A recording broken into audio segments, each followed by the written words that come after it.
Dear students, আজকে আমরা hydrodynamics নিয়ে কথা বলবো। এতদিন আমরা হাইড্রোস্ট্যাটিক্স নিয়ে কথা বলেছি। আজকে আমরা হাইড্রোডাইনামিক্স নিয়ে কথা বলবো। তো হাইড্রোডাইনামিক্স শুরু করার আগে তোমাদেরকে আসলে ফ্লোর সাথে পরিচয় করিয়ে দিতে হবে। যে ফ্লো অর্থাৎ ডাইনামিক্স বলতে তো আসলে গতিশীল বা এরকম ব্যাপার, গতির বোঝায়। তো সবার প্রথমে ফ্লো নিয়ে যদি কথা বলি, ফ্লো কেমন হতে পারে, কেমন টাইপস হইতে পারে। তো ফ্লো সাধারণত তোমরা জানো এরকম স্টেডি ফ্লো আর আনস্টেডি ফ্লো, আর ইউনিফর্ম ফ্লো আর নন ইউনিফর্ম ফ্লো। অথবা এই স্টেডি ইউনিফর্ম ফ্লো হতে পারে, স্টেডি নন ইউনিফর্ম ফ্লো হতে পারে, স্টেডি আনস্টেডি ইউনিফর্ম ফ্লো হতে পারে, আবার আনস্টেডি নন ইউনিফর্ম ফ্লো হইতে পারে। অর্থাৎ মেইন ভাগটা হলো steady or unsteady, uniform or non uniform, অথবা এই কয়টা হলো মেইন। আর এগুলোর কম্বিনেশন যদি থাকে তো সেরকম প্যাটার্নও থাকতে পারে। তো ডিটেলস তোমাদের মেটেরিয়ালসে লেখা আছে আসলে, বা ওখানে বলা আছে। তো মেটেরিয়ালসটা তোমরা দেখবে, আমি পেজ নাম্বার বলে দিব পরে। তো এখানে যদি দেখো, তোমাদেরকে একটা এক্সাম্পলের মাধ্যমে আমি বোঝানোর চেষ্টা করেছি যে আসলে ইউনিফর্ম ফ্লো কি আর নন ইউনিফর্ম ফ্লো কি, স্টেডি আর আনস্টেডি ফ্লো কি সেটা। যদি লোকেশন চিন্তা করো, ধরে নাও ঢাকা থেকে একটা নদী কুমিল্লা হয়ে চট্টগ্রাম চলে গেছে। আমি যদি তোমাদের তিনজনকে বলি ঢাকাতে, অথবা তিনটা গ্রুপ যদি বলি, ঢাকাতে তিনটা গ্রুপ, একটা গ্রুপকে কুমিল্লাতে একটা গ্রুপ এবং চট্টগ্রামে একটা গ্রুপকে যদি পাঠাই, এবং ওই নদীটার নির্দিষ্ট লোকেশন বলে দিই যে সেখানে ওয়াটারের ফ্লো রেট কেমন, অথবা ফ্লো ভেলোসিটি কেমন। ভেলোসিটি বলতে আসলে বুঝতেই পারতেছো যে ওয়াটারের ভেলোসিটি বলতে পার সেকেন্ডে সে কতটুকু দূরত্ব অতিক্রম করে, আর ফ্লো রেট বলতে আসলে পার সেকেন্ডে কত ভলিউমের পানি যাচ্ছে সেই অ্যামাউন্টটা, সেটা হলো ফ্লো রেট। তো ফ্লো রেট বলতে পারো অথবা ভেলোসিটি বলতে পারো, যে কোনোটাই তোমরা অ্যাজিউম করে নিতে পারো। আমি বোঝানোর জন্য ভেলোসিটির কথা যদি বলি, ঢাকাতে যে টিমটা পাঠালাম, ঢাকার টিমটা 12টার সময় বলল স্যার ওখানকার লোকেশনে ওয়াটারের ভেলোসিটি 2, 2টার সময় বলল 3.5, এবং 4টার সময় বলল 3 মিটার পার সেকেন্ড। এবং কুমিল্লাতে যে টিমটা আছে সে তার আমাকে ফোন দিয়ে জানালো যে কুমিল্লাতে ভেলোসিটি অপরিবর্তনীয়, এবং চট্টগ্রামে ওয়াটারের ভেলোসিটি 3.5 ছিল 12টার সময়, এবং 2টা এবং 4টার সময় 3 মিটার পার সেকেন্ড। তো আমরা যদি এই ডাটাগুলো দেখি, তাহলে ঢাকার কথা যদি দেখি, ঢাকাতে 12টা, 2টা এবং 4টা সময়ের পরিবর্তনের সাথে সাথে ফ্লো ভেলোসিটির পরিবর্তন আসছে। এইরকম ফ্লো হলে সেটাকে যদি আমরা টাইমের সাপেক্ষে যদি আমরা চিন্তা করি, টাইমের চেঞ্জ হয়েছে, এখানে ভেলোসিটির চেঞ্জ হয়েছে, এটা আনস্টেডি ফ্লো।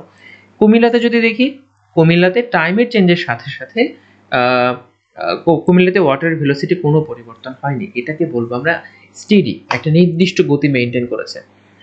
আর চট্টগ্রামেও যদি চিন্তা করি, যেহেতু ভেরিয়েশন আছে, তার মানে এটাও আনস্টেডি।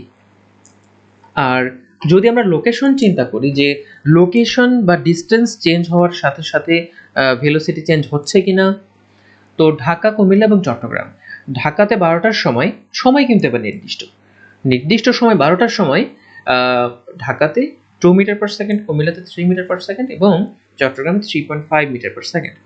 তো যেহেতু আলাদা, তো এগুলোকে বলবো আমরা নন ইউনিফর্ম ফ্লো, অর্থাৎ ডিস্টেন্স চেঞ্জ হওয়ার সাথে সাথে ফ্লো ভেলোসিটিরও চেঞ্জ আসছে বা ফ্লো রেটেরও চেঞ্জ আসছে, এটা নন ইউনিফর্ম। কিন্তু যদি তোমরা শেষটা যদি দেখো, যে ঠিক 4টার সময় তিনটা লোকেশনই ফ্লো রেট বা ফ্লো ভেলোসিটি আমরা কি পাইছি, সেম পাইছি। তো এই ধরনের ফ্লোকে আমরা সব জায়গাতে একই রকম ফ্লো, তো এটাকে বলবো আমরা ইউনিফর্ম ফ্লো। তো আশা করি তোমাদের এই ব্যাপারটা ক্লিয়ার হয়েছে, তোমরা ম্যাটেরিয়ালস দেখলে আরো ক্লিয়ার হবে। এরপরে যদি দেখি, কনজারভেশন অফ এনার্জি থাকতে পারে, কনজারভেশন অফ মোমেন্টাম থাকতে পারে। তোমরা F = ma এটা দেখে আসছো, অনেক কিছু দেখে আসছো আসলে। তো এখানে আমাদের যেটা দেখার বিষয় সেটা হলো কনজারভেশন অফ মাস। অর্থাৎ মাস বলতে আমাদের মাসও তো আসলে চেঞ্জ হবে না, পদার্থকে কি একটা পাইপ থেকে বের হয়ে উড়ে চলে যাবে, এরকম তো না। তো পাইপের ভেতরেই থাকবে, বা এরকম যদি হয় যে লিকুইড যদি কি হয়, বা ফ্লুইড যদি হয়, যদি এরকম হয় যে মাস চেঞ্জ না হয়, মাস আসলে চেঞ্জ হবে না, এই ব্যাপারটা এখানে বলা আছে। তো কনজারভেশন অফ মাসটা কি আসলে বলা হচ্ছে, যে রেট অফ মাস এন্টারিং। তোমরা যদি এই পাইপটা যদি খেয়াল করো, সাপোজ এদিক দিয়ে ইন করছে একটা নির্দিষ্ট সেকশন, একটা পাইপ তো অনেক লম্বা হতে পারে, যে কোনো একটা পজিশনে আমরা বা লোকেশনে আমরা সেকশন 1 বললাম এবং যে কোনো একটা পজিশনে সেকশন 2 বললাম। তো এই সেকশনে ঢুকছে পানি আর এইটা ধরো বের হচ্ছে, তো এটা ইন এটা আউট, যে কোনো ফ্লুইড হতে পারে। তো ইন আউট যদি আমরা দেখি, যেই রেটে মাস ইন করছে ঠিক সেই রেটেই মাসটা আউট হবে, এই ব্যাপারটাই আসলে, এটাই আসলে কনজারভেশন অফ মাস। তো এখানে কি বলা আছে, রেট অফ মাস এন্টারিং, যে পরিমাণ মাস ঢুকতেছে equals to rate of mass leaving, যতটুকু ত্যাগ করছে সেটা।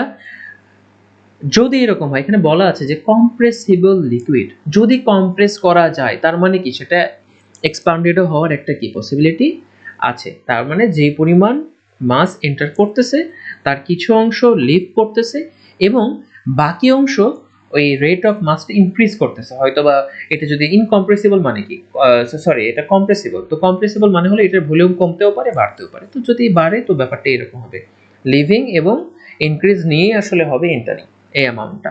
আর যদি ইনকম্প্রেসিবল লিকুইড হয়, যেমন পানিকে তো আমরা কম্প্রেস করলেও তার ভলিউমের চেঞ্জ আসবে না, কমবে না বা বাড়াতেও আমরা পারবো না, তো সেই ক্ষেত্রে এটা হলো আমাদের ইনকম্প্রেসিবল লিকুইড। সেই ক্ষেত্রে তাহলে কি হবে, সেই ক্ষেত্রে হবে পাইপ দিয়ে যে পরিমাণ পানি ঢুকবে সেকশন 1 সেকশন 2 থেকে ঠিক সেই পরিমাণ পানি আসলে বের হয়ে যাবে, এই মাস রেটটা সেম থাকবে। এটাই আসলে কনজারভেশন অফ মাস। এখন তোমরা মাস ইকুয়ালস টু সবাই জানো, মাস ইকুয়ালস টু আসলে রো কিউ, বা না জানলেও সমস্যা নাই, রোটা খেয়াল করো, মাস রেট কিন্তু মানে কি KG per second, M in equals to M out, তার মানে যতটুকু ইন করবে ঠিক ততটুকু রেট, সেই রেটেই আউট হবে। তাহলে এই এককটা হবে কেজি পার সেকেন্ড, এটা হবে কেজি পার সেকেন্ড। তাহলে যদি তোমরা খেয়াল করো, রো এবং কিউ যদি আমরা মাল্টিপ্লাই করি, রোটা হলো ডেনসিটি, যেহেতু আমরা বলতেছি যে ইনকম্প্রেসিবল লিকুইড নিয়ে আমরা কথা বলছি পরের অংশে, তো ডেনসিটি কিন্তু চেঞ্জ হবে না, যেহেতু এটা ভলিউম বাড়ছেও না কমছেও না, তার মানে ডেনসিটি নির্দিষ্ট। তো rho Q in equals to rho Q out. Rho এবং কিউ কেন মাল্টিপ্লাই করলাম সেটা যদি বলি, রোটা হলো কেজি পার মিটার কিউব, তাকে যদি আমরা কিউটা হলো মিটার কিউব পার সেকেন্ড, কিউটা আমাদের মিটার কিউব পার সেকেন্ড, তাহলে KG per metre cube, metre কিউবটা নিচে আর এখানে metre cube per second, metre কিউবটা উপরে, মিটার কিউব ক্যান্সেল হয়ে থাকবে আসলে কেজি পার সেকেন্ড। তো এটাকে আমরা এইভাবে লিখতে পারি, রো ক্যান্সেল হয়ে যাবে কেননা দুই পাশে সমান, ক্যান্সেল হয়ে গিয়ে আর কিউ ইকুয়ালস টু আমরা বলতে পারি যে এভি, যে কোনো একটা সেকশন দিয়ে যদি পানি প্রবেশ করে সেক্ষেত্রে যদি দেখো তোমরা এ এবং ভি, এ হলো আসলে মিটার স্কয়ার, যে সেকশন দিয়ে ঢুকতেছে পানি তার এরিয়াটা, ক্রস সেকশনাল এরিয়া, আর ভিটা হলো ওই সেকশন দিয়ে যে পানি ঢুকছে তার ভেলোসিটি। খেয়াল করো এটা কিন্তু কিউটা কি মিটার কিউব পার সেকেন্ডে থাকবে, তা এটা যদি মিটার কিউব পার সেকেন্ডে থাকে, এরিয়া হলো মিটার স্কয়ার, ভেলোসিটি হলো মিটার পার সেকেন্ড, তাহলে এই দুটো মাল্টিপ্লাই করলেও কিন্তু মিটার কিউব পার সেকেন্ড থাকবে। তো সেই ক্ষেত্রে এভি অর্থাৎ এরিয়া ইনটু ভেলোসিটি, ইন যেটা করবে সেইটার কথা বললাম আর এটা আউট সেম হবে। অথবা আমরা সেকশন 1 অথবা সেকশন 2 যদি বলি, তাহলে সেকশন 1 এর জন্য আমরা a1 v1 বলতে পারবো। a1টা হলো সেকশন 1 এর এরিয়া, v1টা হলো সেকশন 1 এর ভেলোসিটি, আর a2টা হলো সেকশন 2 তে এরিয়া এবং v2 হলো সেকশন 2 তে ওয়াটারের ভেলোসিটি। অর্থাৎ ভেলোসিটি তো ক্রস সেকশনের সাথে সাথে কম বেশি হবে। একটা জিনিস খেয়াল করো তোমরা, সেটা হলো ফ্লো কিন্তু কখনোই চেঞ্জ হবে না, যে পরিমাণ পানি ঢুকবে সেই পরিমাণ পানি তো বের হবে, পাইপ চিকন হোক বা মোটা হোক। কিন্তু কি চেঞ্জ হতে পারে, চিকন জায়গায় ভেলোসিটিটা একটু বেশি হয়ে যাবে, আবার যদি মোটা জায়গা হয়, এরকম যদি হয় ক্রস সেকশনটা যদি বড় হয়, তো সেই ক্ষেত্রে ভেলোসিটি কিন্তু কমে যাবে। এই ব্যাপারটা একটু মাথায় রাখবা। তাহলে ফ্লো রেট কিন্তু কোনোভাবেই কমবে না, যে পরিমাণ পানি ঢুকবে সেই পরিমাণ পানি কি হবে, বের হবে। এই ব্যাপারটাই আসলে এই তোমাদের কনজারভেশন অফ মাস, এই লাস্ট যে লাইনটা, এটাকে আসলে কি a1 v1 equals to a2 v2, এটাকে আমরা আসলে কন্টিনিউইটি ইকুয়েশন বলি, অথবা q1 ইকুয়ালস টু q2 বা q in equals to q out, এটাকেও আমরা কন্টিনিউইটি ইকুয়েশন বলি। এই যে q in equals to q out continuity equation, অর্থাৎ ফ্লো ইন যা হবে ফ্লো আউটটাও তাই হবে, এই ব্যাপারটাই আসলে। তো এরপরে আমরা একটা ম্যাথমেটিক্যাল এক্সাম্পলে যেতে যাচ্ছি। তোমরা এক্সাম্পলটা যদি খেয়াল করো, তাহলে এই এক্সাম্পলে water flows from point A to B, A to D E, অর্থাৎ এ থেকে গিয়ে আসলে ডি তে শেষ হচ্ছে অথবা ই তে গিয়ে শেষ হচ্ছে ফ্লোটা। সাম অফ দ্য ফ্লো প্যারামিটারস আর নন, কিছু প্যারামিটার জানা আছে, কি জানা আছে না জানা আছে একটু পরের পেজে বলবো। অ্যাজ শোন in the following table determine the unknown parameters, অর্থাৎ যেগুলো এখানে অনেকগুলো প্যারামিটার আছে, এই প্যারামিটারগুলোর মধ্যে কিছু জানা আছে কিছু অজানা আছে, অজানাগুলো তোমাদের বের করতে হবে।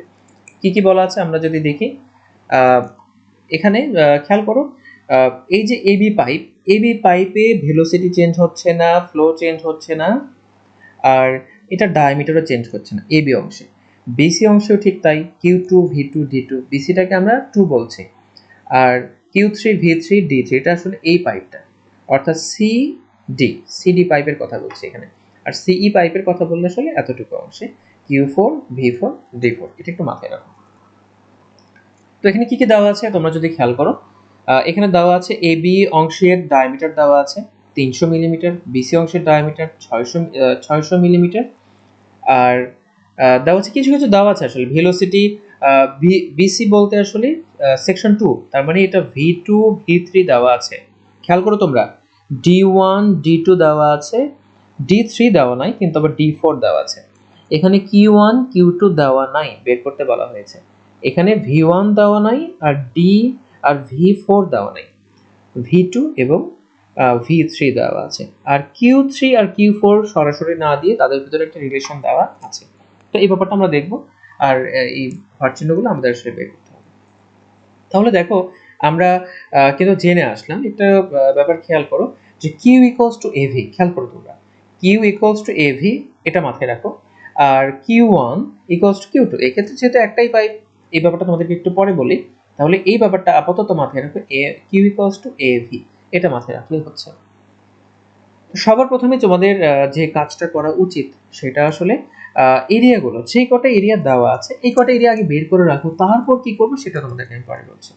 তাহলে এরিয়াগুলো যদি বের করি, ডায়ামিটার থেকে এরিয়া কিভাবে বের করতে হয় তোমরা সবাই জানো, পাই আর স্কোয়ার অথবা পাই/4 ডি স্কোয়ার। যেহেতু আমাদেরকে ডায়ামিটার সরাসরি দেওয়া আছে, তো আমরা ডায়ামিটার নিয়ে কাজ করে ফেলি। এখানে A1টা পাই/4 D1 স্কোয়ার, অর্থাৎ AB অংশে এটা হলো আমাদের A1 ক্রস সেকশনাল এরিয়া, এইখানকার সেকশনটা। তাহলে আমরা এখানে 300 মিলিমিটার আছে, 1000 দিয়ে ভাগ করলে সেটি মিটারে চলে যাবে, স্কোয়ার এরকম, অর্থাৎ A1 A2 A4 সবগুলো বের হয়ে আসবে। এরপরে যদি আমরা দেখি আমরা আসলে কাজ শুরু করব কোথা থেকে, মেইন কাজটা।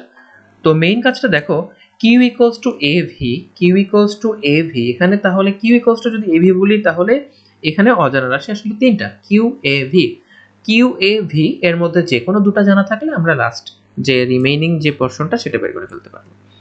তাহলে সেই ব্যাপারটাতে যদি দেখো, তাহলে এখানে 150, এটা সাপোজ এটা D4, তার মানে আমরা A4 জানলাম, কিন্তু এখানে দেখো এটাও অজানা, এখানে তিনটার মধ্যে দুইটাই অজানা, এখানে সম্ভব না। এখানে তিনটার মধ্যে এটাও অজানা, আসলে এটাও অজানা, তো তার মানে একটা অজানা রাশি নিয়ে আমরা আসলে এগোতে পারবো না। উপরেরটা তো ঠিক তাই। তোমরা যে বিসি অংশে খেয়াল করো, বিসি অংশে এখানে D2, তার মানে A2 দেওয়া আছে এবং V2 দেওয়া আছে, তার মানে দুইটা রাশি আমাদের জানা, তার মানে লাস্ট যে অজানা রাশিটা সেটা আমরা ইজিলি বের করে ফেলতে পারবো। তো বিসি থেকে আমাদের কাজ শুরু হবে। বিসি অংশে যদি দেখো, Q2 equals to A2 V2, অর্থাৎ Q ইকুয়ালস টু AV, সেখান থেকে তাহলে Q2 ইকুয়ালস টু কত হবে, A2 V2, A কত আমরা ওখানে বের করে ফেলছি, A2 কত সেটা, আর V2 দেওয়া আছে 1.2, মাল্টিপ্লাই করলে 0.34 মিটার কিউব পার সেকেন্ড আসবে। এখন তোমরা যদি খেয়াল করো, AB পাইপে যে ফ্লো, ঠিক সেই ফ্লোটাই কিন্তু বিসি পাইপে চলে যাচ্ছে। হ্যাঁ, ভেলোসিটি কম বেশি হবে, স্বাভাবিক। এখানে চিকন পাইপ ভেলোসিটি বেশি, এখানে মোটা পাইপ, তাহলে সেখানে ভেলোসিটি কম হবে। তো কিন্তু ফ্লো চেঞ্জ হবে না, অর্থাৎ ফ্লো রেটের কোনো চেঞ্জ হবে না, অর্থাৎ এখানে Q1 এখানকার কি Q2 এর সমান হবে, তার মানে Q1 ইকুয়ালস টু Q2, এটাই আসলে কন্টিনিউইটি ইকুয়েশন, সেম হবে। তাহলে এটাও 0.34 আসলো। এরপর যদি দেখি, এরপর তোমরা যদি খেয়াল করো, আমাদের কিন্তু Q1 জানলাম, Q1টা জানলাম, আমাদের কিন্তু V1টাও লাগবে, তাই না? তো V1টা যেহেতু জানা নাই, তো Q1 আমি পেয়ে গেলাম, আর এরিয়াটা জানা আছে। তাহলে Q1 জানলাম, এরিয়া জানা, A1 জানলাম, জানা আছে, সেখান থেকে আমরা V1টা ইজিলি ক্যালকুলেট করে ফেললাম, সেটা এইভাবে তোমরা সিম্পলিফিকেশনটা ইজিলি বুঝতে পারবা। এরপর দেখো আমাদের এতটুকু কাজ শেষ। এরপরে মেইন যে পোর্শনটা, মেইন পোর্শনের যাওয়ার আগে আমি যদি বলি তোমাদেরকে, দেখো Q3 এবং Q4 দুটাই অজানা রাশি, দুইটা অজানা রাশি বের করার জন্য কিন্তু দুইটা ইকুয়েশন লাগবে।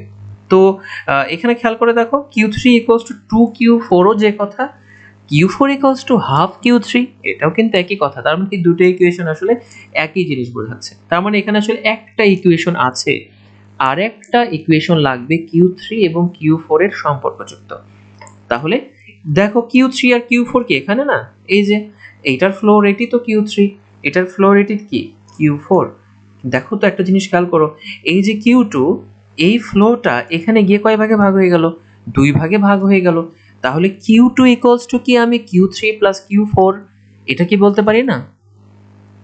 অর্থাৎ এই লাইনটা আমি ইজিলি বলতে পারি Q2 দুই ভাগে ভাগ হয়ে যাচ্ছে Q3 এবং Q4 এ, ইজিলি এটা আমরা বলতে পারি। তো এটা আসলে কনজারভেশন অফ মাস থেকেই কিন্তু আসলো, বা এটাও একটা কন্টিনিউইটি ইকুয়েশন যদি ব্যাপারটা খেয়াল করো তোমরা। তো এখানে আমরা Q2 এর মানটা এখানে বসালাম, Q3 রাখলাম, Q4 কে আমি কিন্তু রিপ্লেস করে ফেললাম। Q4 ইকুয়ালস টু 0.5 Q3 বা হাফ Q3, সেটা এখানে ইনপুট করলাম, সেটা এখানে ইনপুট করলে Q3 ইজিলি বের হয়ে গেল। আর Q3 ইকুয়ালস টু এখন তো Q4টাও আমরা পেয়ে গেলাম, Q4 ইকুয়ালস টু আবার কি হাফ Q3, সেটাও বের হয়ে গেল। এরপরে দেখো লাস্ট একটা পোরশন আমাদের, সেটা হলো সিডি পোরশনের ডায়ামিটার আমাদের লাগবে। দেখো আমাদের Q3 চলে আসছে এবং V3 চলে আসছে, তার মানে আমাদের এখন এই A3 তো বের করা পসিবল নাকি, আর ওই এরিয়ার মধ্যেই তো ডায়ামিটার থাকবে। তাহলে আমরা A3টা বের করে ফেলি, A3টা চলে আসবে আমাদের 0.164, এই যে যেভাবে আগেরগুলো করেছো সেভাবেই 0.164 মিটার স্কোয়ার। আর এখান থেকে a ইকুয়ালস টু কি π/4 d স্কোয়ার। তো আমরা 3 এর কথা বলতেছি 3 নাম্বার অংশের, তো 3 নাম্বার অংশে ইজিলি এভাবে একটু সিম্পলিফাই করলে তোমরা পেয়ে যাবা 457 মিলিমিটার, যেটাকে আমরা রাউন্ড করে 450 বলতে পারি। তোমরা রাউন্ড করে 500 করে ফেলতে পারো, কোনো সমস্যা, এটা তোমার সাজেশন, তুমি ইঞ্জিনিয়ার হিসেবে তোমার সাজেশন থাকবে। এই হলো ব্যাপার। তো আজকের ক্লাসটা এই পর্যন্তই। আর তোমাদের জন্য এই ছোট্ট একটা প্রবলেম আগেরটার মতনই কাছাকাছি, তোমরা চাইলেই করতে পারবে আশা করি। কোন কোন অংশের কি দেওয়া আছে না দেওয়া আছে সেটা আইডেন্টিফাই করে বাকি অংশগুলো নিয়ে তোমরা কাজ করে ফেলবে। তো এটাই আজকে তোমাদের সাথে এই পর্যন্তই আমার আলোচনা। নেক্সট দিন অন্য আরেকটা টপিক নিয়ে তোমাদের সামনে আসবো ইনশাআল্লাহ।